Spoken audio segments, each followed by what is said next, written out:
Ah, bien. Entonces, hoy vamos a estudiar segundo de Samuel capítulo 15, ¿de acuerdo? ¿Y qué venía antes del capítulo 15? El 14, exacto, muy bien. Casi siempre viene el 14.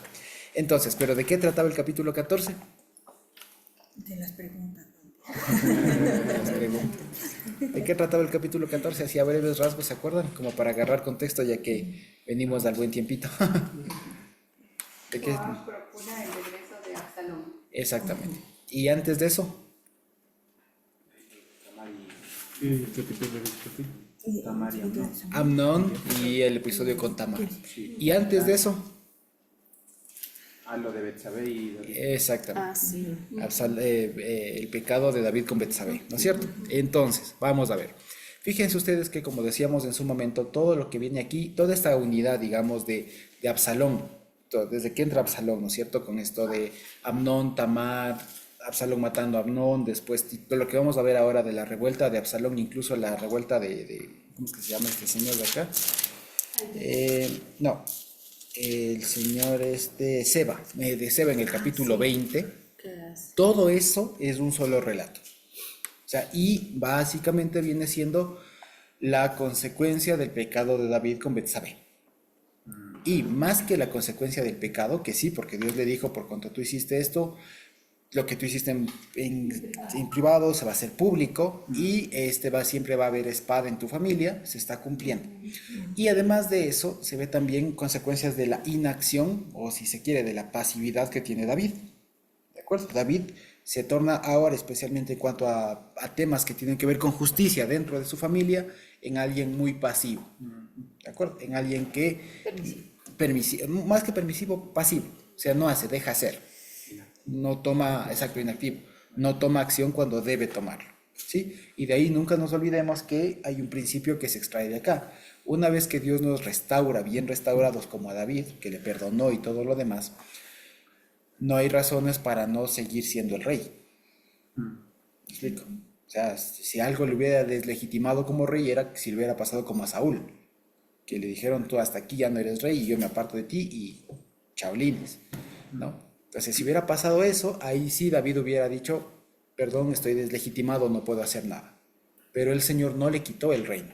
Dios le castigó por su inobrar, mató al niño y demás, pero no le quitó el reino. Es decir, no le quitó esa autoridad y por lo tanto él podía y debía hacer todas las cosas que tocaba hacer.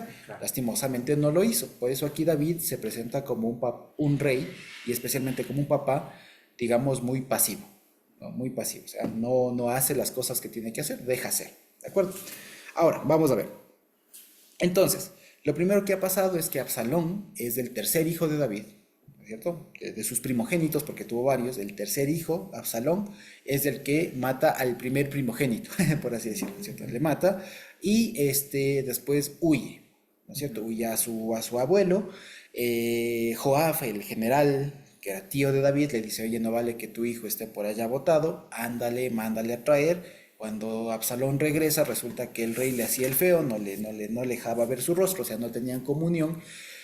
Absalón hace una cuestión medio interesante de quemar los campos de Joab para que le reciban en audiencia y ahí medio se hacen de buenas. Al menos podían tener de nuevo la relación, ya no de padre e hijo, sino al menos de rey y alguien de la corte real, por así decirlo. Entonces, como ustedes ven, la cuestión política, digamos, el ambiente era tenso, porque había una injusticia latente. Algunos incluso apuntan mucho más fuerte y lo catalogan mucho más fuerte la actitud de David y le dicen que fue corrupto. ¿Ya? Fue un rey corrupto porque no hizo justicia. Porque ante la muerte de dos y ante la violación de una hija suya y ante la muerte de un hijo suyo, no hizo nada. Entonces la inacción también se cataloga como corrupción. Entonces fíjense ustedes que David incluso algunos le catalogan como un juez en este sentido corrupto. Y va a contrastar con la actitud que ahora va a tener Absalón. También de ser lo que haría cualquier buen político actual, ofrecer lo que no puede. Y hacer actos también de corrupción, si se quiere, en términos administrativos. Entonces, vamos al 15. Segundo de Samuel 15:1 dice, aconteció después de esto que Absalón se hizo de carros y caballos, ¿ya? No dicen de carros, de un carro, o sea, él, un carro, una carroza, y caballos, y 50 hombres que corrían delante de él, o sea, tenía una guardia propia. Y tener en ese tiempo 50 hombres ya era bastantísimo. Ya, incluso ahora, si es que alguien tuviera un mini ejército de 50 personas, sería bastante, ¿no es cierto? De pronto si llamamos por el pasito. No, ya nada. En fin, entonces dice, 50 hombres que corrían delante de él. Dice, y se levantaba Absalón de mañana y se ponía a un lado del camino junto a la puerta de ingreso a la ciudad, se entiende, y a cualquiera que tenía un pleito, una pugna, y venía el rey a juicio, Absalón le llamaba y le decía, ¿de qué ciudad eres? Y éste respondía, tu siervo es de una de las tribus de Israel. Entonces Absalón le decía, mira, tus palabras son buenas y justas, pero no tienes quien te oiga de parte del rey. Y decía Absalón, ¿quién me pusiera por juez de la tierra para que viniesen a mí todos los que tienen pleito o negocio, que yo les daría justicia? Y acontecía que cuando alguno se acercaba para inclinarse a él, él extendía la mano y lo tomaba y lo besaba. Y de esta manera hacía con todos los israelitas que venían al rey a juicio, y así robaba Absalón el corazón de los de Israel. Al cabo de 4 años, algunas versiones pondrán 40, aconteció que Absalón dijo al rey, yo te ruego que permitas que vaya a Hebrón a pagar mi voto que he prometido al Señor, porque tu siervo hizo voto cuando estaba en Jesús en Siria, diciendo, si el Señor me hiciere volver a Jerusalén, yo serviré al Señor. Y el rey le dijo, ve en paz, y él se levantó y se fue a Hebrón. Entonces envió Absalón mensajeros por todas las tribus de Israel, diciendo, cuando escuchen el sonido del shofar, dirán, Absalón reina en Hebrón. Y fueron con Absalón 200 hombres de Jerusalén convidados con él, los cuales iban en su sencillez sin saber nada. Y mientras Absalón ofrecía los sacrificios, llamó a Aitofel Gilonita, consejero de David, de su ciudad de Gilo. Y la conspiración se hizo poderoso y aumentaba el pueblo que seguía a Absalón. ¿De acuerdo? Muy bien. Hasta ahí vale la pena decirlo, es la primera parte de este relato que estamos viendo, ¿sí? Un minutito nomás. Pero veas. Sí, ya, ahí fue. Muy bien, gracias. Muy bien, entonces, ¿qué pasa aquí? Fíjense ustedes, si podemos ilustrar un poco la imagen, digamos, acuérdense que Jerusalén, déjenme ver si es que puedo encontrar el mapita de Jerusalén aquí, si me dan un momentito. Si me dan un minutito, no lo tengo en la mano, ya, aquí está. Muy bien. Muy bien, vamos a ver, aquí está. ¿Ya? Ahí está.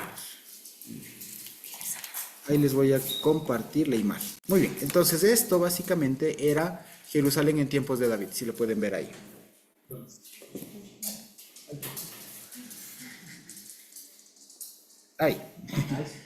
Ahí sí. Eso era Jerusalén en tiempos de David, ¿ya? Si ustedes pueden ver, aquí está en la parte del sur, creo que no se ve ya. Aquí todo esto era, ahí vaya. Vamos a ver. Aquí está. Todo esto, no sé si ustedes pueden ver ahí sí. ¿Cierto? Toda esta parte de aquí es del Valle del Cedrón. ¿De acuerdo? Esto de aquí era lo que sería después del templo. ¿De acuerdo? Toda esa parte de aquí. Y bueno, esta era la ciudad de... Sigan, bienvenidos. Muy buenas. Toda esa parte de acá era lo que era la ciudad, ¿sí? Entonces, Salomón se paraba a la puerta de la ciudad, ¿de acuerdo? ¿Sí? Y se paraba justamente ahí para decir, para pedir o para... A ver, ahí se escribe más grande.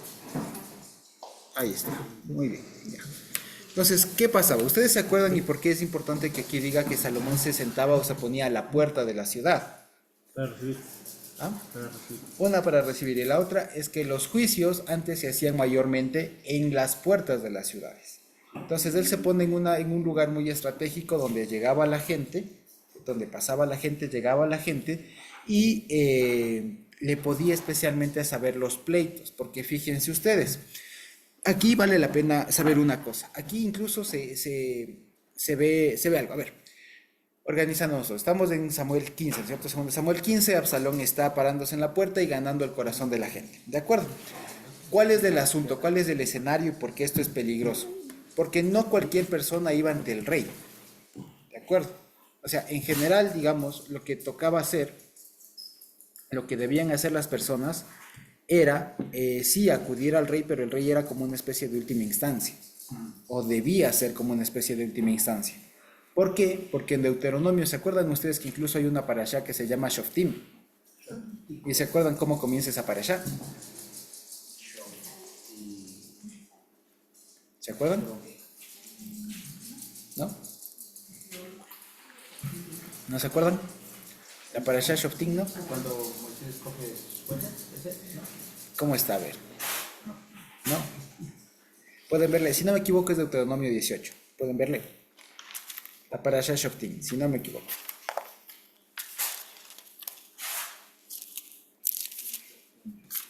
Deuteronomio 18, si no me equivoco.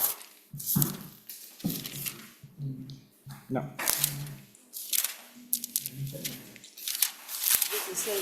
16, sí, algún par de. 16, 18, algún 18 había, sí. Muy bien, ¿cómo dice Jimé?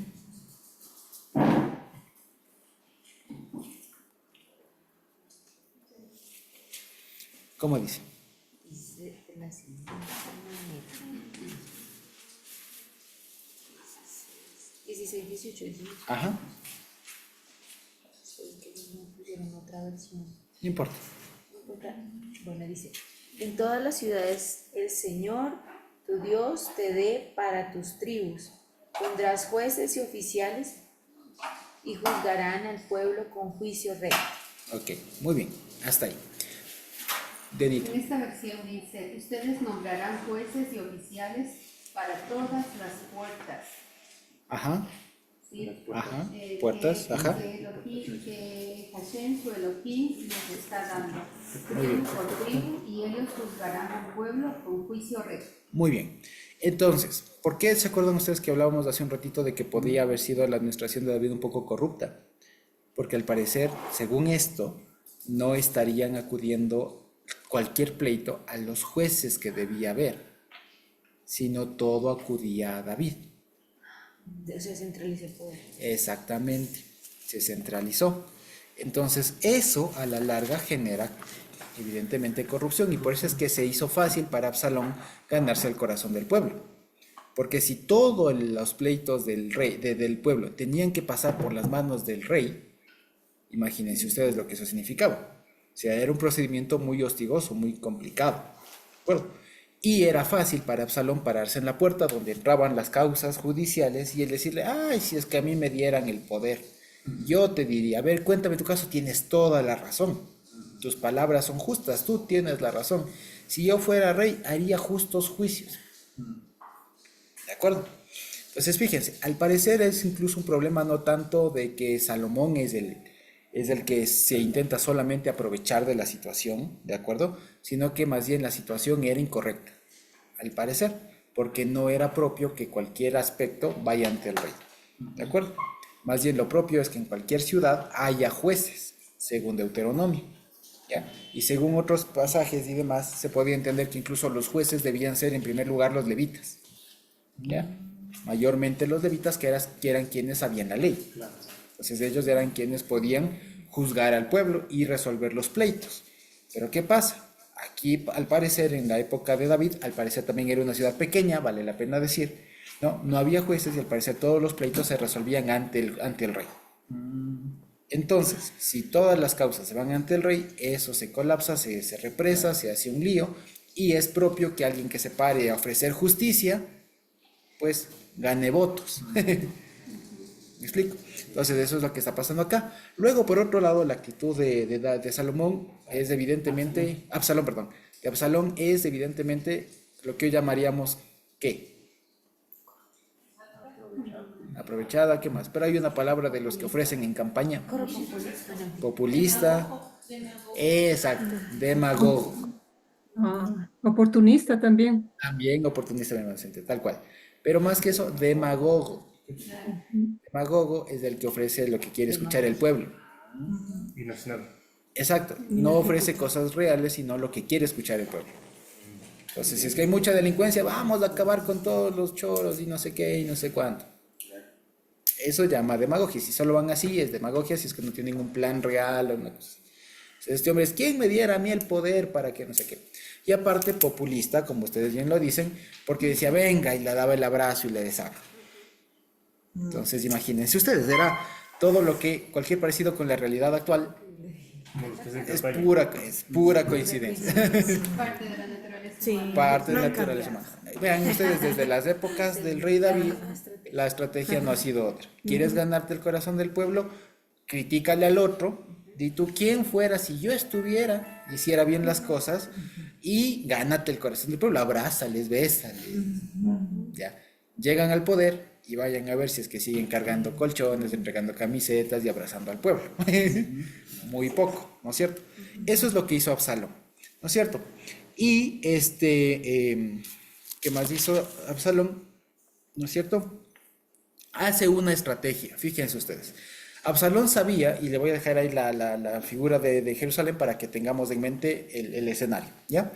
Absalón sabía que hacer una revuelta en la ciudad real era mala idea, porque ahí estaba el rey y decir ahí mismo, saber y decir, oigan, levantémonos todos contra el rey y tomar desde adentro, no era una buena idea, porque tenía todo el poder ahí David y era muy fácil apagar esa revuelta. Pero ¿a dónde se va Absalón? ¿A dónde se va? ¿Cómo es que es? ¿Jesús? ¿A Hebrón? A Hebrón. Hebrón, claro. Ya, ahora, ¿se acuerdan ustedes qué pasó en Hebrón con David antes? Ahí fue elegido rey de Ahí fue elegido rey de Judá, exactamente. Cuando volvió de los filisteos, murió Saúl, le ponen por rey ahí en Hebrón. Entonces era como que su ciudad muy importante e incluso era de las más importantes dentro de Judá mismo. ¿De acuerdo? Entonces el hecho de que Absalón se vaya a pagar un disque voto, ¿ya? Era por demás sospechoso. Aquí en el versículo 7 dice, en nuestra Reina Valera dice 4 años, pero en realidad eso es siguiendo la versión siríaca, si no me equivoco. El masorético dice 40. ¿No es cierto? 40 años. Ahora, si fuera 40 años, resulta muy poco probable que haya tardado tanto Absalón en hacer el voto, en 40 años. Así que por eso se suele optar más bien por 4. ¿De acuerdo? Se pasan 4 años y Absalón dice, debo cumplir un voto que hice. Carmita. Pienso que pusieron 40 como exagerando de que hizo bastante tiempo, porque inclusive 4 años creo que era bastante tiempo, porque hacían 4 meses, 6 meses, entonces 4 años ya hizo bastante, entonces a alguien le pareció poner 40, entiendas, se hizo largo tiempo que le creció tanto el cabello. Ah, no, pero no es por un voto nazareo. No era por No, eso. no era por el voto nazareo. No, hizo un voto. ¿Cuál es el voto que él dice? Fíjense, aquí mismo lo dice. Si, en el 8, tu siervo hizo un voto cuando estaba en Jesús diciendo, si el Señor me hiciere volver a Jerusalén, yo serviré al Señor. Y debo pagar el voto. El asunto es que todavía es muy extraño, porque los votos se tenían que pagar ¿en dónde? En Jerusalén. ¿Para qué se va a Hebrón a pagar el voto? ¿Me explico? Entonces es una cosa muy sospechosa. O sea, no es algo lógico. Si quiere pagar el voto, venga aquí. Por demás, en Jerusalén estaba el arca. Ahí estaba todo el centro. Aquí debía pagar el voto. Pero no, el hombre dice, voy a pagar el voto y se va a pagar en Hebrón, al sur. Y aparte ya tenemos el contexto de que tenía su carro, tenía sus 50 hombres, caballos, tenía un mini ejército ahí. Y se va con todo eso. David le da permiso. ¿Ya? Como decir, se le duermen las defensas y le manda. Fíjense, y dice, en el 10, entonces envió Absalón mensajeros por todas las tribus de Israel diciendo, cuando escuchen el sonido del shofar dirán, Absalón reina en Hebrón. Entonces al parecer, acuérdense que lo que llegaba a los pleitos que llevaban a Jerusalén eran de todo el país. Y al parecer se hizo alguna fama en Hebrón, en el sur, con los judíos, con los que más afinidad tenía la casa de su papá. Y al final se logra se termina proclamando como rey en Hebrón. Y dice, fíjense, que fueron con Absalón 200 hombres de Jerusalén, invitados por él, pero los cuales iban en su sencillez sin saber nada. O sea, ellos iban invitados, no sabían nada, y cuando llega, imagínense ustedes que llegue el hijo del rey, Absalón, llega con un ejército y además 200 personas en una ciudad como de ese tamaño. Entonces era llegar con una comitiva real y todo, y viva Absalón el rey. Entonces él se atribuyó y la ciudad le creyó, digamos, ¿vale? Y dice, mientras Absalón ofrecía los sacrificios, llamó a Ahitofel, Gilonita, consejero de David, de la ciudad de Gilo, y la conspiración se hizo poderosa y aumentaba el pueblo que seguía a Absalón. Entonces, fíjense, ya logró captar gente, ¿ya? Aquí, dato interesante. Ahitofel significa, en hebreo es Ahitofel, que significa Ají, mi hermano, Tofel. ¿Ah? ¿De algo de tumbas? No, es como ser insensato, ser tonto, ser hueco. Ajá, es decir, mi hermano es tonto. Entonces, evidentemente, no es ese el nombre de Ahitofel, pero como es una persona despreciable, el relato bíblico le cambia el nombre y le ponen Ahitofel. Es imposible que alguien de ese rango se llame así. Mi hermano es torpe. ¿Ya? Y el nombre, ahorita se me escapa, pero seguramente era otro, ¿no? Era Ahipelet. Sugieren algunos que era el nombre, ya me acordé. Ahipelet, que significa mi hermano es libertador. No, entonces no es Palats, algo así. Bueno, el tema es que mi hermano es libertador, ajá. Mi hermano liberta. ¿Ya? Entonces, esas son las cosas que, igual como dato curioso, vemos que aquí el relato cambia el nombre para para ridiculizarle el nombre de este personaje.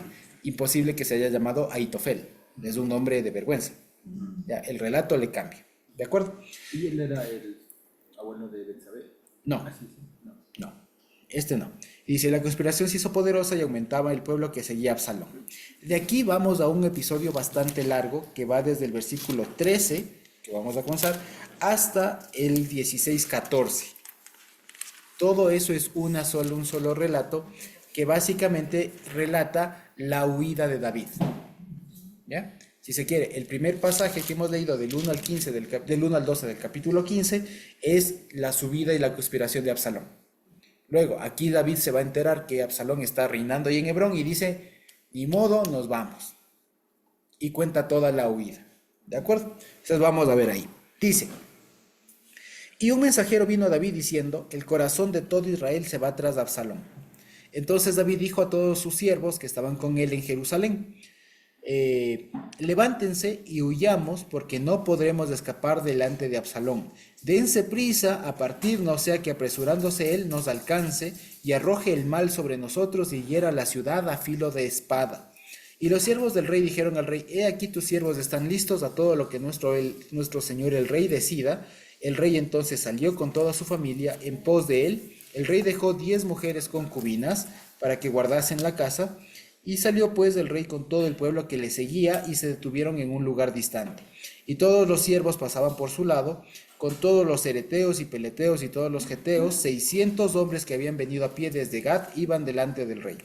Y dijo el rey a Itai geteo, ¿para qué vienes tú también con nosotros? Vuélvete y quédate con el rey porque tú eres extranjero y desterrado también de tu lugar. Ayer viniste y he de hacer hoy que te muevas para ir con nosotros. En cuanto a mí, yo iré a donde pueda ir. Tú vuélvete y haz volver a tus hermanos. Y vive el Señor, y el Señor te muestre amor y permanente fidelidad. Y respondió Itai el rey diciendo, vive Dios y vive mi señor el rey, que o para muerte o para vida, donde mi señor el rey estuviere, allí estará también tu siervo. Entonces David dijo a Itai, ven pues y pasa, y pasó Itai geteo, y todos los hombres y toda su familia. Y todo el país lloró en alta voz, y pasó luego toda la gente del torrente del Cedrón. Asimismo pasó el rey y todo el pueblo Asimismo pasó el rey y todo el pueblo pasó al camino que va al desierto. Y aquí también iba Sadoc con él y todos los levitas que llevaban el arca del pacto de Dios y asentaron el arca del pacto de Dios. Y subió Abiatar después que todo el pueblo hubo acabado de salir de la ciudad.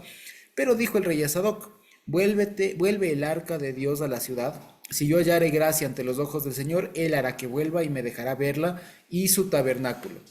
Y si dijera, no me complazco en ti, entonces haga de mí lo que bien le pareciere. Dijo además el rey al sacerdote Sadoc, ¿no eres tú el vidente? Vuelve en paz a la ciudad y con los hijos vuestros, y con vosotros vuestros 2 hijos. Perdón, estoy medio ciego. Ahimaas tu hijo y Jonatán hijo de Abiatar. Miren, yo me detendré en los vados del desierto hasta que venga respuesta de ustedes, que me dé aviso. Entonces Sadoc y Abiatar volvieron al arca de Dios a Jerusalén y se quedaron allí. Y David subió la cuesta de los olivos y la subió llorando, llevando la cabeza cubierta y los pies descalzos. También todo el pueblo que tenía consigo cubrió cada uno su cabeza e iban llorando mientras subían. Y dieron aviso a David diciendo, Ahitofel está entre los que conspiraron con Absalón. Entonces dijo David, entorpece ahora, oh Señor, el consejo de Ahitofel. Cuando David llegó a la cumbre del monte para adorar allá a Dios, he aquí Usai arquita, que le salió al encuentro, rasgado sus vestidos y tierra sobre su cabeza. Y le dijo David, si pasares conmigo me serás carga, pero si vuelves a la ciudad y dijeres a Absalón, rey, yo seré tu siervo, como hasta aquí he sido siervo de tu padre, así seré ahora siervo tuyo, entonces tú harás nulo el consejo de Ahitofel. No estarán allí contigo los sacerdotes Sadoc y Abiatar, por tanto, lo que oyeres en la casa del rey se lo comunicarás a los sacerdotes Sadoc y Abiatar. Y he aquí que están con ellos sus 2 hijos, Ahimaas el de Sadoc y Jonatán el de Abiatar. Por medio de ellos me enviarán aviso de todo lo que oyeren. Así vino Usai, amigo de David, a la ciudad y Absalón entró en Jerusalén. Hasta ahí vamos leyendo, ¿de acuerdo? Para no hacernos mucho. Entonces, ¿qué pasa aquí? Fíjense ustedes que lo que hace David al huir es muy extraño. Y aquí les pregunto a ustedes, pensemos un ratito. Pongámonos un momento en las sandalias de David. ¿Qué harían ustedes ante la noticia? Absalón, tu hijo, fue a Hebrón y la gente está conspirando y le está declarando rey a él. ¿Ustedes qué harían? ¿Qué harían ustedes? Siendo el rey David, teniendo su ejército, teniendo las cosas, siendo el rey David, ustedes en esta situación, ¿qué harían? Lo mismo que huir. Huir. ¿Ok? ¿Quién más? ¿Alguien haría algo distinto? Examinarse. Vale. ¿Y de ahí? Averiguar si es verdad. Averiguar si es verdad. Ya nos dicen que sí es cierto. No hay duda de eso. ¿Y de ahí? ¿Qué hace? O sea, sí, seguramente huir sí era una opción porque el rey ya tenía ya conocía a Absalón de que era capaz. Uh-huh. Él no tuvo piedad de una hermana, tampoco tendrá piedad del rey. Uh-huh. Y seguramente el espíritu también ya le mostraba que todo era una conspiración que él venía fraguando. Uh-huh. Muy bien. ¿Qué más? O sea, básicamente, perdón, Carmita decía huir porque le conocía a Absalón. Huir porque sabía de David lo que era. No importaba si era el padre del rey. Ok, de acuerdo. Sabía de lo que era capaz de Absalón. Muy bien. ¿Gavita? Investigar aún más, o sea, quién está instigando, o sea... Ya sabíamos que es de Ahitofel. O sea, sabía todo. Pero yo sí investigaría más, o sea, con quién está, quién no está y por qué lo están ayudando, o sea, llegar al punto de saber por qué porque Ahitofel lo está instigando a que se subleve. Porque si no entiendo la razón primordial de por qué lo está haciendo, no puedo saber absolutamente nada. Ok, aquí ya se sabe. Digamos. Y también el rey decía, o sea, no sea que venga y hiera la ciudad, ¿no? Ajá. Conquistar, él iba a destruir. Exactamente. Ponía salvo. Ese es el asunto, digamos. La preocupación principal de David era que no mate a toda la ciudad. Claro. ¿Ya? Pero esto tiene que ver mucho, aquí está siendo David una vez más muy, muy estratégico, ¿ya? Pero precisamente quería les preguntaba esto, porque no era lo lógico huir. No era lo lógico. Porque era el rey.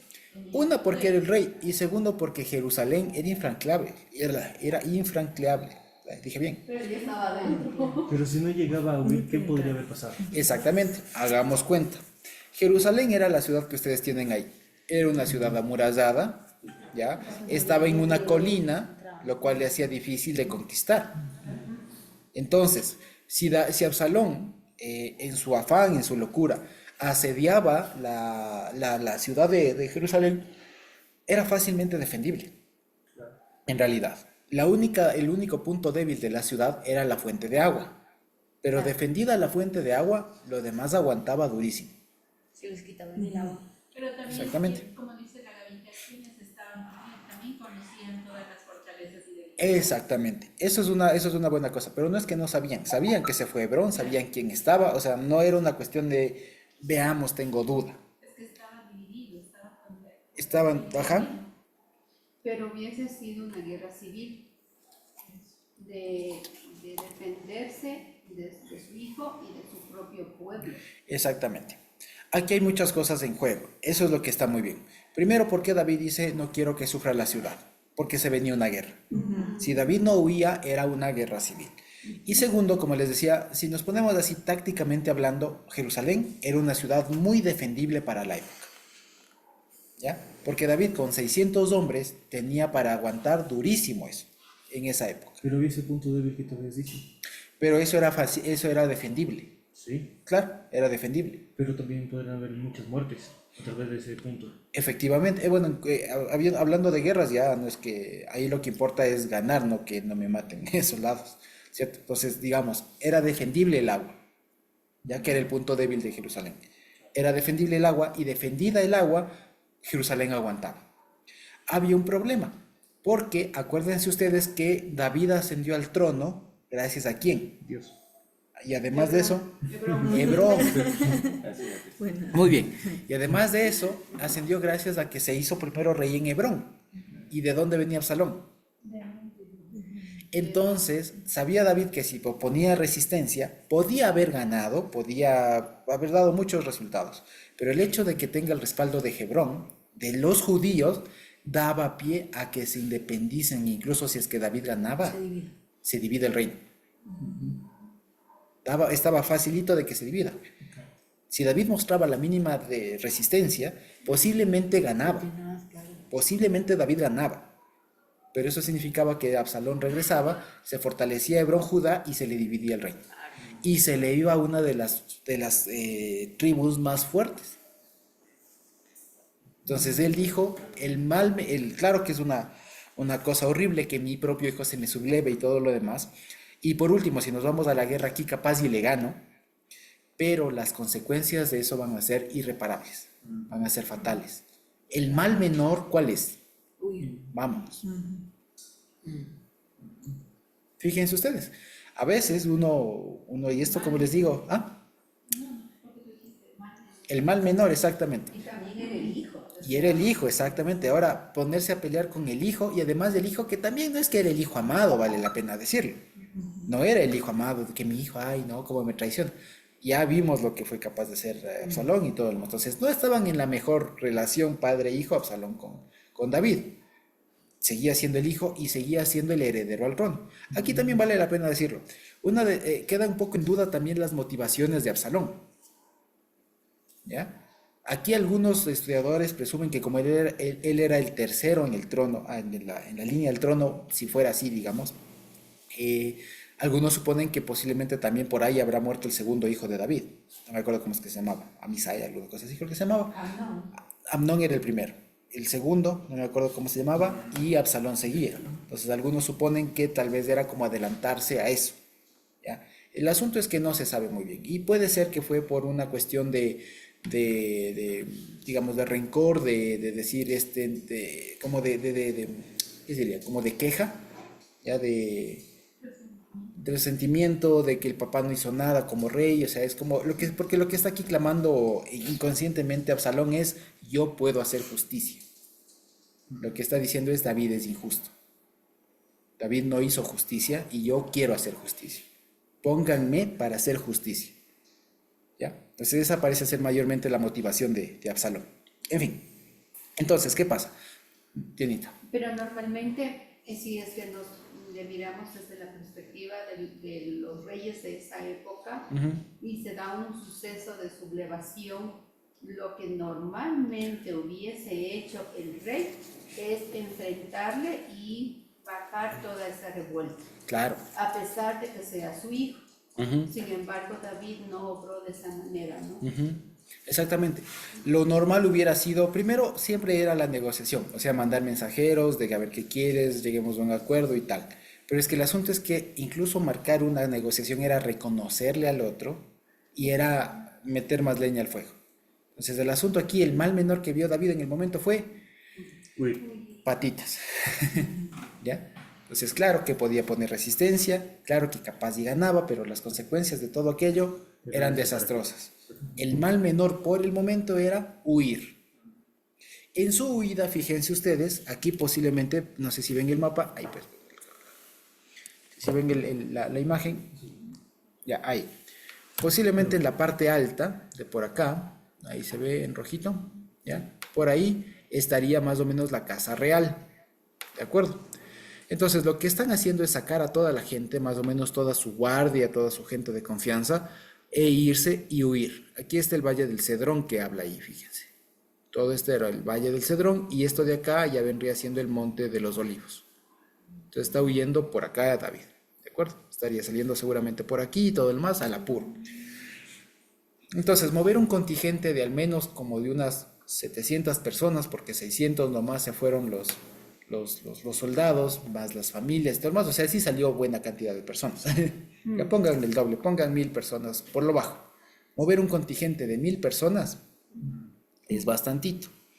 Entonces, sale a la huida y el rey les dice, nos fuimos. ¿Ya? Nos fuimos, vámonos.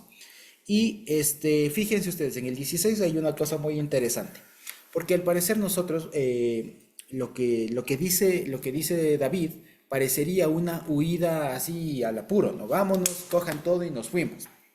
Pero resulta que ¿cuántas personas deja ahí David? 10 concubinas. El hecho de dejar 10 concubinas es una cosa que él dice, voy a regresar. Exacto, si es que era huida, deje todo y vámonos. Pero el hecho de dejar 10 concubinas es como una cuestión de voy a regresar. ¿Ya? Es como su anhelo de voy a regresar. ¿Ya?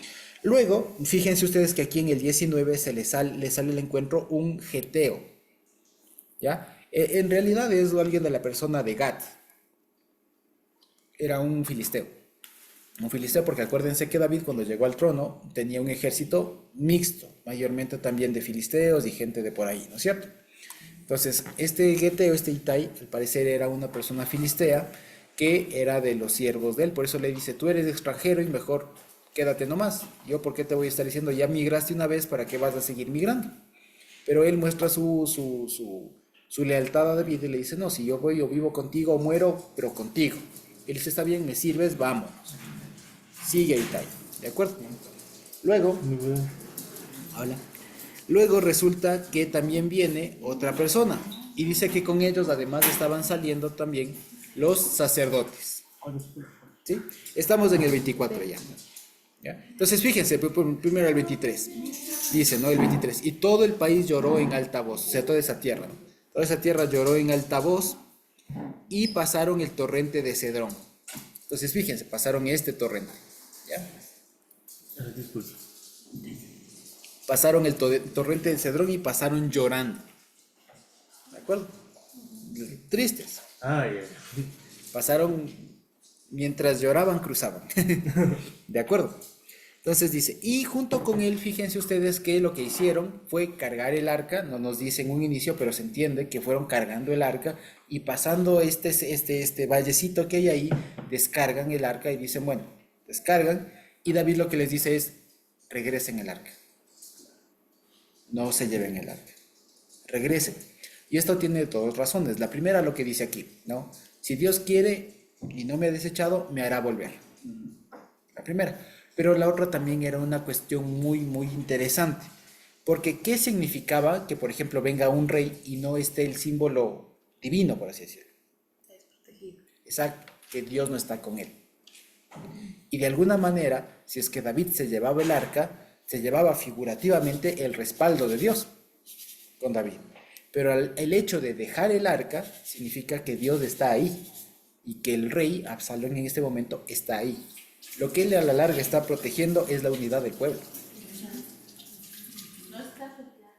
Él, yo soy el rey. Lo que a él más le importa es que el pueblo no se desarme. Porque si por último, Absalón sigue siendo el rey, pero sigue siendo el rey de todos. A mí por último me siguen solo mis 600, Claro. pero no me voy cargando a todo el pueblo. Lo que importa es la unidad. Y si con esto, además que le tengo a Dios ahí, por así decirlo figurativamente, hago que todo el pueblo, lo demás, le respalde. Calmita. Eso que tú dices de que el rey lo que le preocupaba no era, digamos, su puesto ni su persona, sino ocuparse del pueblo, es lo que viene a ser lo que Dios le llamó un rey conforme a mi corazón. Exactamente. Yo quiero darle un rey que les ame, un rey que les proteja, no uno como Saúl, no un rey perfecto, no un rey que no peque, sino un rey que ame al pueblo.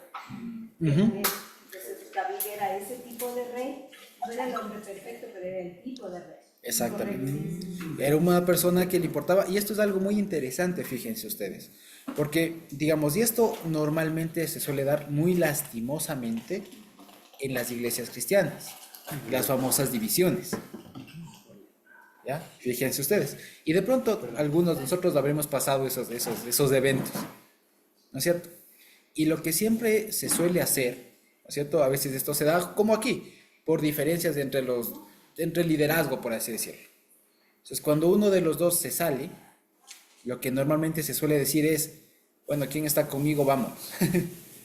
Y no debería pasar eso. Eso no debería pasar. ¿Por qué? Porque el que paga los platos rotos de un desacuerdo, por más justificado que sea, es el pueblo. Entonces, incluso si es que en alguna iglesia, en alguna congregación, llegara a haber un desacuerdo entre el liderazgo y todo lo demás que hace necesario que se salga, deje al pueblo. Váyase usted y los suyos, pero guarde la unidad de la gente. Procure que la gente siga en paz. Eso sería un mal liderazgo. Puede ser que sea un mal liderazgo, pero estamos jugando, por así decirlo, estamos viendo una perspectiva mayor. Porque fíjense, por pensar que, es que esa iglesia es la mala, vámonos de acá, nos ponemos la nuestra, que sí es la propia, ¿en qué generó? ¿En qué tenemos ahora? Iglesias de barrio, un montón de iglesias que cada una es y nadie se sabe de dónde. Y lo que suele pasar es que como por lo general, y es algo muy triste decirlo, pero por lo general no ha faltado la iglesia dividida que se sigue dividiendo y el dividido y tal, y ahora gracias a ese fenómeno tenemos un montón de iglesias, como bien dice Jimé, independientes, y por otro lado un montón de pastores y un montón de liderazgos que no se sabe dónde salieron. Inclusive hay iglesias que están erróneas. Exactamente. Lo que dices. Exactamente. Muy bien, entonces eso es lo que ocasiona la división así. Entonces es lo que hubiera pasado con David. Si David se iba y dijera, síganme los buenos, y todos los que estén con David, vámonos, nomás se dividía el reino. Y volver a unificar no se solucionaba matándole a Absalón como después se solucionó. ¿Ya? Porque ya les digo, aquí la solución más sabia, era, él se va, se queda el pueblo unido, quédate con el símbolo divino, porque ahí se queda todo el pueblo. A mí me desconocen como rey, pero el pueblo sigue. Y Dios tiene la voluntad, yo volveré. Exacto, y si Dios tiene la voluntad, después se arregla esto y yo vuelvo. Pero el pueblo sigue unido. Que en este caso no importa. Exactamente, no importa el rey. ¿Ya? Fíjense. Entonces, por eso es que siempre, y con David se aprende eso, como bien alguien, no me acuerdo quién decía hace un tiempo, a veces hemos escuchado que la sabiduría de Salomón, ¿no? Pero David no se quedaba atrás, David no se quedaba atrás. David era muy estratégico. Él decía, vámonos, nos fuimos, le dije, ¿que llevamos el arca? No, es más, quédense y quédate ustedes los sacerdotes y ustedes van a estar ahí y sus hijos me van a ser mensajeros. Y ustedes teniendo gente adentro me van a contar todo lo que pasa acá. Fíjense ustedes. Y ahí yo sabré cómo es que va la cosa. Fíjense ustedes que también es muy estratega David, no deja de ser estratégico. ¿Ya? Porque ¿qué pasaba? Cualquiera de nosotros diría en nuestro pensamiento, no, bueno, si ya el otro es un loco, me está votando, me está afectando a mí, está afectando al pueblo, bueno, vámonos, ya no toca más que huir, vámonos y tráete el arca para que vean que Dios no está con ellos. Eso era causar un mal, ¿ya? Ahí hubiera habido muerte y hubiera habido, en general, básicamente flojito, la división del reino. Que con David aguantó y con Salomón aguantó. El que ya no fue estratégico para eso fue el nieto. Él sí no le importó la unidad del pueblo y lo que dijo es mi reino. Y ahí sí se partió todo. ¿Ya? Lo vemos. Después, David sigue siendo estratégico y fíjense que aquí nos va contando básicamente toda la migración desde que van saliendo de Jerusalén, cruzan el valle y siguen subiendo al valle, al monte de los olivos. Todo esto que estamos pasando está pasando ahí. Todo lo que vamos leyendo está pasando en ese valle, en poquito espacio en realidad. ¿Ya? Y aquí dice que viene uno, fíjense, que viene uno, ¿cómo se llama este hombre? No. Usai, aquí está en el 32. Cuando David llegó a la cumbre del monte para adorar allá a Dios, he aquí Usai arquita, ¿ya? Le salió al encuentro rasgados sus vestidos y tierra sobre su cabeza. ¿Qué significa esto de rasgados sus vestidos y con tierra en su cabeza? ¿Qué significa? ¿Luto? Luto, estaba solidario. Estaba solidario porque todos pasaron llorando, estaban de luto, viene el otro y se solidariza. Rasgados los vestidos y tierra en la cabeza era sinónimo de luto. Entonces se solidarizó. Viene solidario y le dice, ¿no? Y le dijo David, si pasas conmigo me serás carga. Fíjense ustedes, al uno le dice, no, quédate. Y le dice, no, me voy contigo, sí, vente, me sirves. ¿Ya? Porque eres extranjero, doble migración de Ghana, no, me voy contigo, sí, vente. ¿De acuerdo? En cambio el otro le dice, si vienes conmigo, me serás carga. O sea, no me sirves, le está diciendo. ¿Ya? Ya le dice, no me sirves, o sea, no me ayudas, dicho en otras palabras, no me ayudas. Y le dice, pero si vuelves a la ciudad y dijeres a Absalón, rey, yo seré tu siervo, como hasta aquí he sido siervo de tu padre, así seré siervo tuyo, entonces tú harás nulo el consejo de Aitofel. ¿Qué le está llamando? Al parecer Usai era una persona de confianza, un consejero real. De tal manera que son estos puestos, y vale la pena decirlo, en toda organización política, aquí en el Ecuador hay, verán, y esto es algo bien simpático, pasan los presidentes, y hay gente que está ahí, que si es que usted saca eso, se acaba todo. Son más importantes a veces que el presidente. Usai era uno de ese tipo de personas. ¿Ya? Que puede venir el rey que sea, pero era una persona, un consejero que sabía cómo funcionaba. Y que un consejero de esa calidad se ponga al servicio del nuevo rey era innegable. O sea, vente porque vos sabes cómo funciona esto. Claro. Iba a cuidar al pueblo y demás. Y además le iba a hacer para hacerle contrapeso a la Aitofel. Porque la Aitofel pensaba en general mal y el otro pensaba para el pueblo. Entonces le dice, ya sé que está el Aitofel de consejero de ¿cómo hago de alguna manera para que no lo logre? Dice, simple, Usai, ándate tú, ponte, reconócele como rey y trúncale los consejos del Aitofel. José, estoy viendo cómo se escribe arquita, dice arjí, me recuerda a las letras de Orek, eso que es itinerario. En orden. Ajá. Pues, tal vez era el que ordenaba. El que ordenaba, seguramente. Y que es un adorno de... Ajá, de la arquita. Puede ser, exactamente. En todo caso, era una persona que sabía la cosa. Y tenerse ese consejero ahí, y que estaba, por así decirlo, era un espía. Sí. Era un doble agente. No, a la larga, igual que los sacerdotes, ahorita estaban de doble agentes. Pero depende de donde le veas, ¿no? Porque en realidad si era su función cuidar al pueblo y guiar así, Claro, estaba pero haciendo su función, ¿no? totalmente, pero su lealtad en cuanto a autoridad estaba con David. Claro.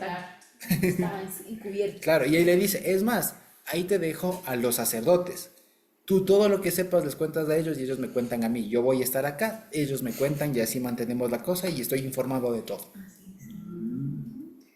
Entonces no era loco, David tampoco es que dijo, ay, se queda su cosa, me voy. No, él dijo, se van, este es medio loco, guardemos del pueblo y debo estar enterado de todo lo que pase. Fíjese eso, o sea, David, muy pilas. Pero en sí, ¿por qué nació esa enemistad entre padre e hijo?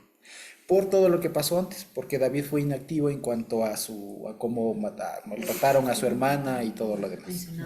Ajá. No le corrigió. No le corrigió a tiempo. El Aitofel Y el Aitofel, como volviendo. exactamente. Y el Aitofel le da las herramientas, los insumos. Absalón sube y ahora viene contra Jerusalén para no armar una guerra civil que pueda desembocar en la división del pueblo. Mejor vámonos y dejo a informantes estratégicos, los sacerdotes y este consejero del rey Ausai. Fíjense, muy inteligente David. Y ellos se van. Y dice, y así vino Usai, amigo de David, a la ciudad, y Absalón entró a Jerusalén. Fíjense ustedes. Entonces David en el exilio, ¿no?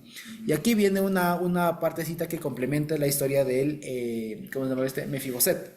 ¿Ya? ¿Se acuerdan cuando leímos? Dice, cuando David pasó un poco más allá de la cumbre del monte, he aquí Siba, criado de Mefiboset, que salía a recibirle con un par de asnos enalbardados y sobre ellos 200 panes, 100 racimos de pasas, 100 panes de higos secos y un cuero de vino. Y dijo el rey a Siba, ¿qué es esto? Y Siba respondió, los asnos son para que monte la familia del rey, los panes y las pasas para que coman los criados y el vino para que beban los que se cansan en el desierto. Y dijo el rey, ¿dónde está el hijo de tu señor? Y Siba respondió al rey, he aquí él se ha quedado en Jerusalén, porque ha dicho, hoy me devolverá a la casa de Israel el reino de mi padre. Entonces el rey dijo a Siba, he aquí sea tuyo todo lo que tiene Mefiboset. Y respondió Siba inclinándose, rey señor mío, haya yo gracia delante de ti. Hasta ahí. Aquí hay como una especie de teléfono descompuesto que no se sabe qué mismo pasó. Porque acuérdense que más adelante, en el 20, miento, en el 19, cuando ya regresa David, ¿no es cierto? En el 19:24 podemos verle, ¿se acuerdan? Eso ya lo leímos en su momento. En el 19:24, cuando ya regresa David y comienza a poner las cosas en orden un poco, aparece Mefiboset, hijo de Saúl, diciendo, descendiendo a recibir al rey, y el rey en el 25 le dice, ¿por qué no fuiste conmigo? ¿Ya? Y Mefiboset le dice, rey señor mío, mi siervo me engañó, pues tu siervo había dicho, enalbárdame un asno y montaré en él e iré al rey, porque tu siervo es cojo, pero él ha calumniado a tu siervo delante de mi señor el rey, mas mi señor el rey es como un ángel de Dios, haz pues lo que bien te parezca.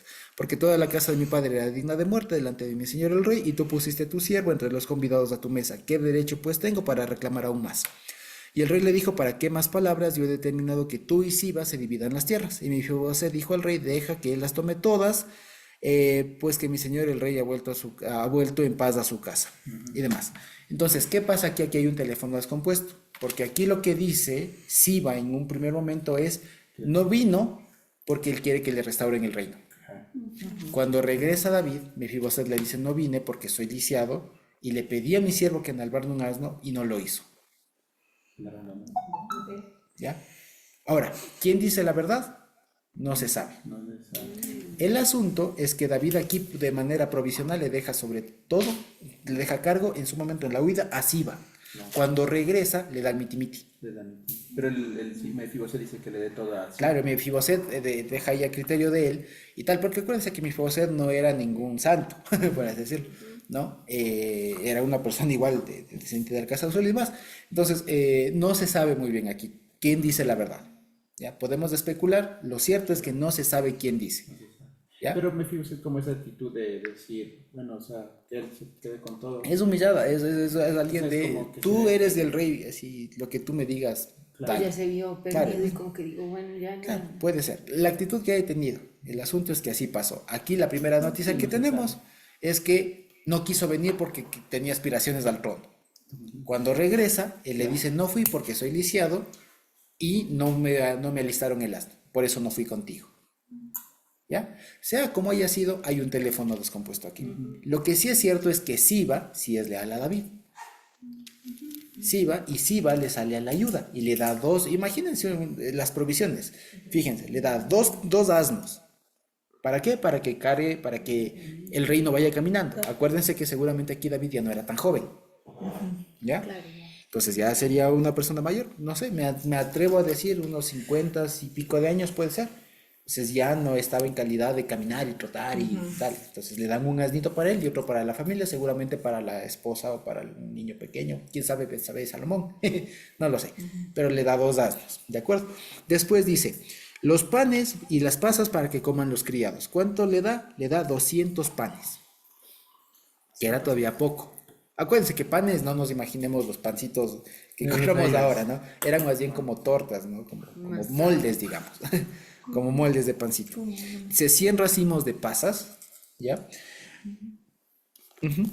y 100 panes de higos secos, ¿ya? Y un cuero de vino. O sea, sería un buen jarrón de vino, digamos, para que tomen. Entonces le da provisiones para la huida y él se queda. ¿De acuerdo? Entonces fíjense, se queda, le pregunta por Mefiboset, le dice no viene por esta razón, ¿será verdad o no será verdad? ¿Ya? Y tal. Entonces le da. ¿Cuál es esto esto se suele comparar un poco con la actitud que tiene Abigail cuando sale también al encuentro a darle provisiones al rey? Es muy parecido. Las cantidades son distintas, esto es un poco menor, pero la intención de apoyo y de ayuda al rey que está huyendo y le alcanza, fíjense, en el monte en el valle, en el monte de los Olivos, le alcanza ya en la cumbre, al otro lado. Ahí les alcanza y le sale el encuentro con esto que, digamos, no sería mucho, pero con eso alcanza para sostener. Acuérdense que por la huida seguramente no cogieron mucha provisión. ¿Ya? Y después viene esta maldición de Simei. ¿De acuerdo? Entonces dice, y vino el rey David hasta Bahurim, y aquí salía uno de la familia de la casa de Saúl, el cual se llamaba Simei, hijo de Gera, y salía maldiciendo. Este Simei, al parecer, no era tan descendiente directo de Saúl, sino como de la familia ampliada, como se suele decir, ¿ya?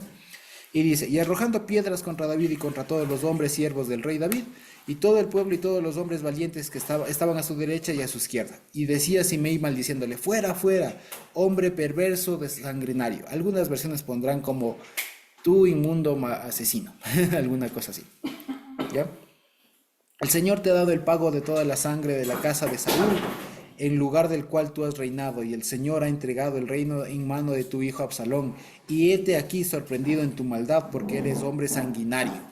Hombre sanguinario, entiéndase asesino, ¿no? Entonces Abisai, hijo de Sarbia, dijo al rey, ¿por qué maldice este perro muerto a mi señor el rey? Te ruego que me dejes pasar y le quitaré la cabeza.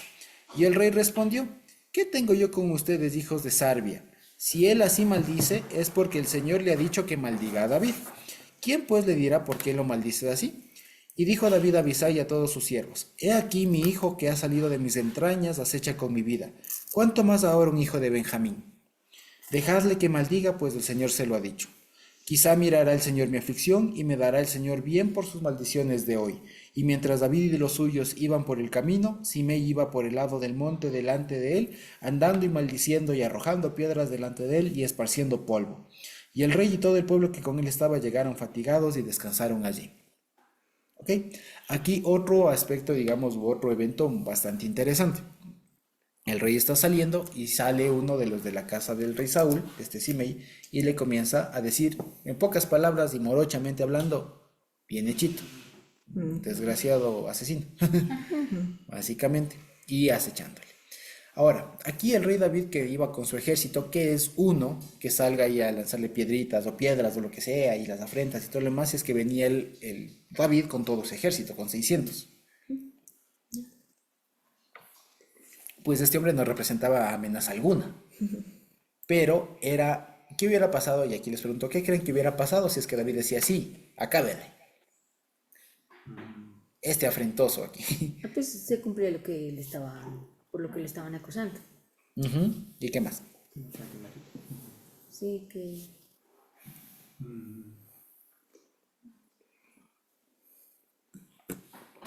Exacto, con lo que dice Jiménez es cierto, ¿no? Corroboraba lo que la acusación, hombre sanguinario, violento, irracional, que matas al que se te opone. Entonces, si es que él decía, sí, mátenle, pues, evidentemente, le daba la razón. Y por otro lado, como bien lo dice aquí, fíjense en el 11 está la razón. Dice, he aquí mi hijo que ha salido de mis entrañas acecha mi vida. Si él, que es mi hijo, acecha, ¿cuánto más? Fíjense el razonamiento de David. ¿Cuántas más razones no tiene de Benjamín, que además de siervo de Saúl, descendiente de Saúl, para acechar, para no querer matarlo? Claro. Déjale. Tiene su sentido, déjale. ¿Ya? Evidentemente, y si nos acordamos de la historia después, es mandado a matar por el rey David mismo, pero por mano de Salomón. ¿Sí se acuerdan ustedes? Que cuando ya el rey David está viejo y ya está por entrar al trono Salomón, le dice, fulano y fulano y fulano hicieron tal cosa, haz justicia. ¿Ya? Aquí no era el momento. Aquí, por así decirlo, no era el tiempo. No es que no era una afrenta. Era una afrenta.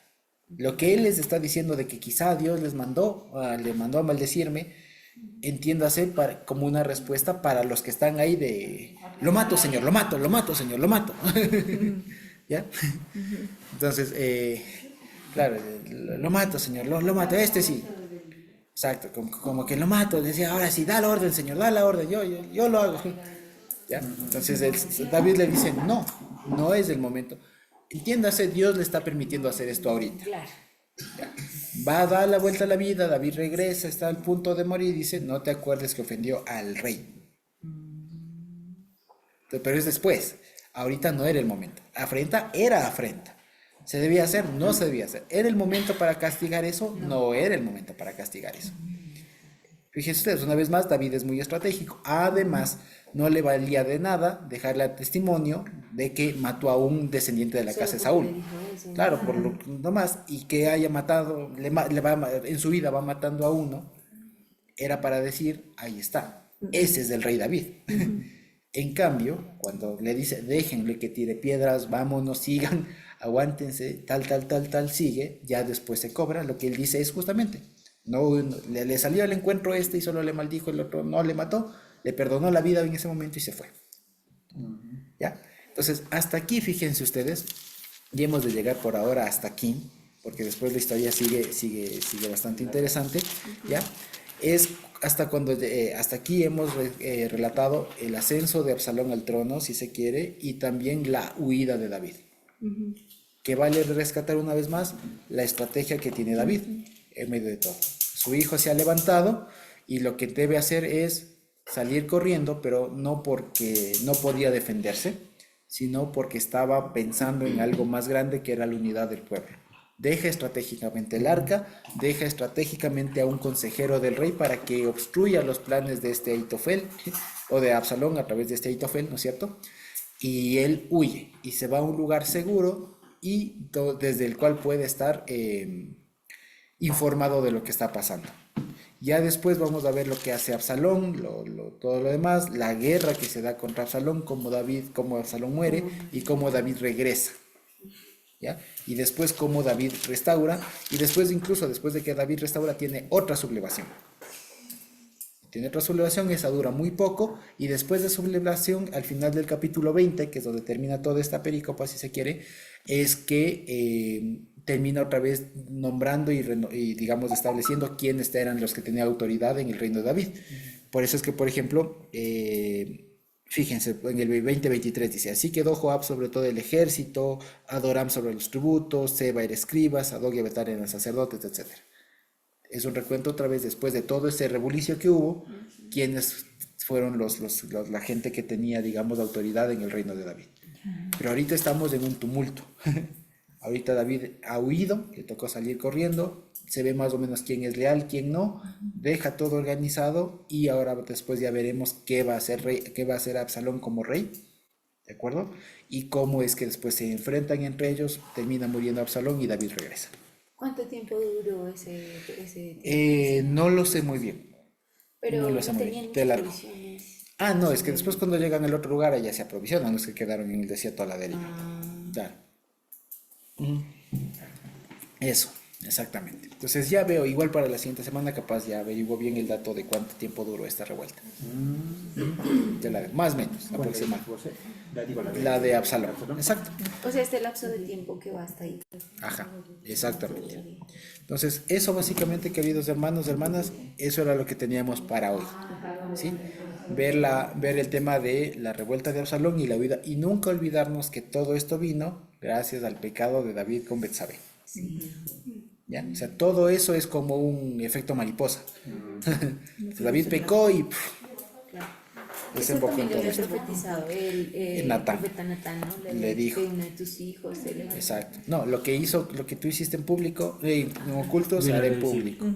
Y nunca faltará la espada en tu casa. Ya comenzó a haber espada en la casa, después va a haber otra vez y ya va a ser Absalón las cosas que va a hacer. ¿De acuerdo? Eso básicamente.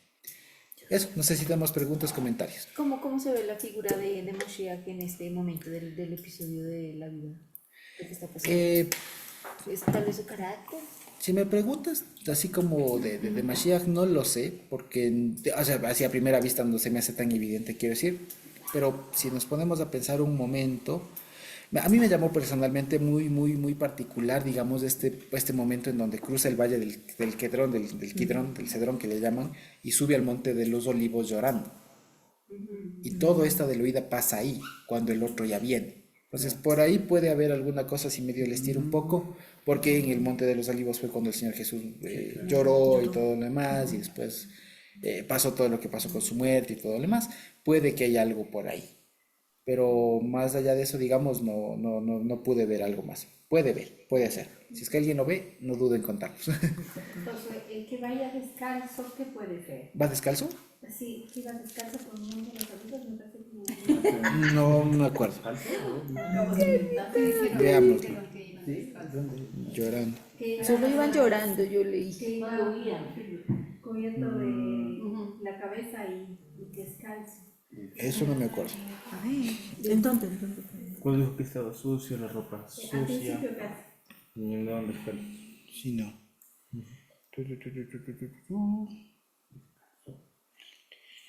El 30, del 15. Y David subió la Ah, y los pies descalzos. Sí, cierto. levanta la cabeza. Yo pienso que nuestro Señor cuando llevó la cruz tal vez tenía pies descalzos. Puede Ya le ser. quitaron todo, o sea. Es también Puede como ser. cuando Moisés iba a ver por primera vez a Dios. Cuando le dijo que iba a Fue Sí. por lo que tiene tierra Aunque más que nada aquí es sinónimo de luto, ¿no? Que es duelo. Sí, podría ser, ¿no? Aquí es más sinónimo de luto, de duelo. Que vaya, ¿cómo es que dicen el 30? Claro, la cabeza cubierta, los pies descalzos, es también como un sinónimo de, incluso como de vergüenza que el hombre se vaya con la cabeza cubierta. Claro. Exacto. Como Estaba, Me llamó la atención porque no Ajá. había visto antes. claro que no le había notado. Miguelito de Moisés.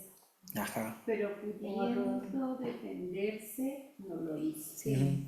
Se Y necesita como asumió verlo. la afrenta, Y asumió. asumió la vergüenza, se disminuyó, se Sí. humilló. Hay muchas dimensiones. Ay, bueno, y que más que nada que también Fue está... como oveja que va al matadero, a callar, silencio. Va. Sí, en pocas también como que, en otras es como déjale que esté ¿Dónde es que fue? Dice, se quedó allí. Al parecer es Ya un lugar pasó la lejos como cabeza para el del monte y norte. se quedó allí. Sí, ya lo veo porque eso también no me quedó muy claro. Pero ya les digo. ¿No fue a los olivos? ¿No dijiste? No, ya pasó eso.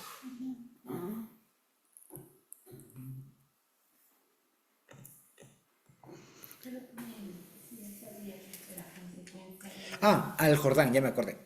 Al parecer pasa en el Jordán. Sí, esto, pero vale la pena decirlo, esto lo pone la Septuaginta. Dice, cuando en el 14 dice, y todo el pueblo que llegó con él llegaron fatigados y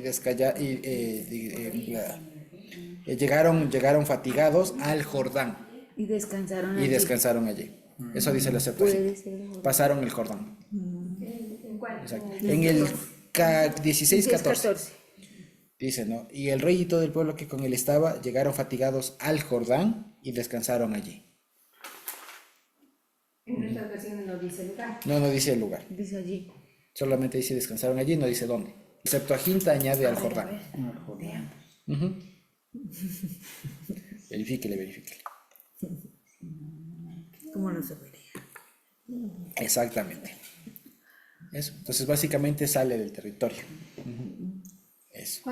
Cuando Simei le dice hombre sanguinario, hombre de sangres, no era, creo, insinuando que en las batallas mató mucha gente, sino lo que mató expresamente al esposo de Betsabé, ¿no? Lo que mandó a, pienso yo, Puede ser eso y también y que aunque a él le debe haber hecho taca, no lo sé. aunque Dios ya... Aunque más lo que él está reclamando es lo de la casa de Saúl. Lo de la casa de Saúl. Porque acuérdense que aquí, mandó a matar a él. claro, aquí ya pasó lo que vamos a leer después del 20, lo del 21 de la justicia de los gabaonitas que ahorcan a toda la casa de Saúl.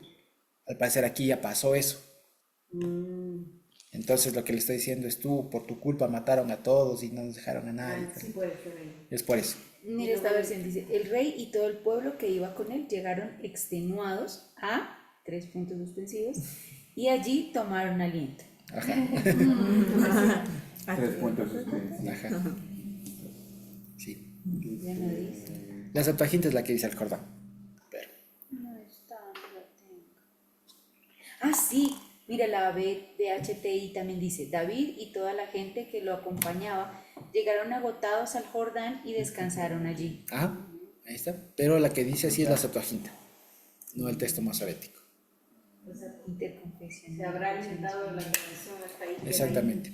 Y más que nada también a veces la Septuaginta, como es la primera traducción, lo que intenta es dar sentido a algunas cosas. Dar sentido. Ajá. Igual con tradiciones y demás. ¿Sí? Eso básicamente. Entonces cruza el Jordán y tal. Eso. Quizá tenemos alguna otra pregunta por ahí, comentario.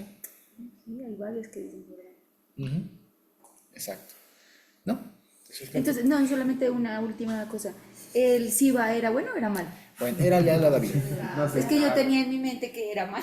Era Ya no se Simei sabe. es el malo. Simei es No, el Siba, estoy hablando. Siba es el siervo De de Mefiboset. Pero es que no Mefiboset, se pero es sabe. bueno. Sí, David supo.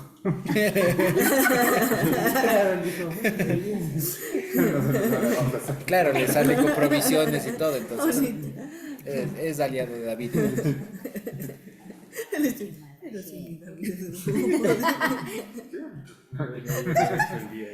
Exacto.